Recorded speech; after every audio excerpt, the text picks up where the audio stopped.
સોળ ગામની ટોકરી ખાડીમાં ઘોડાપુર 3 ફળિયાના 150થી વધુ લોકોનું રેસ્ક્યુ। વાલિયા તાલુકામાં અતિ ભારે વરસાદને કારણે સોળ ગામ નજીકથી પસાર થતી ટોકરી ખાડીમાં ઘોડાપુર આવતા ગામના 3 ફળિયામાં પાણી ફરી પડ્યું હતું। પરિસ્થિતિ ગંભીર બનતા વહીવટીતંત્ર અને વાલિયા પોલીસે તાત્કાલિક રેસ્ક્યુ ઓપરેશન હાથ ધરી 150થી વધુ રહીશોને સલામત સ્થળે ખસેડ્યા હતા। વાલિયા અને નેત્રંગ તાલુકામાં સતત અતિ ભારે વરસાદને કારણે નદી નાળા છલકાઈ જતા અનેક વિસ્તારોમાં જનજીવન પ્રભાવિત થયું છે।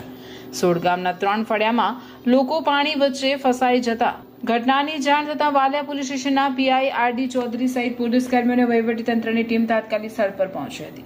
સ્થાનિકોની મદદથી રેસ્ક્યુ ઓપરેશન ચલાવવામાં આવ્યું, જેમાં કેટલાક લોકોને ખભા પર બેસાડી અને સુરક્ષિત માર્ગે બહાર કાઢી સલામત સ્થળે પહોંચાડવામાં આવ્યા। સ્થળાંતર કરાયેલા તમામ લોકોને જરૂરી સુવિધાઓ પણ ઉપલબ્ધ કરાવવામાં આવી હતી।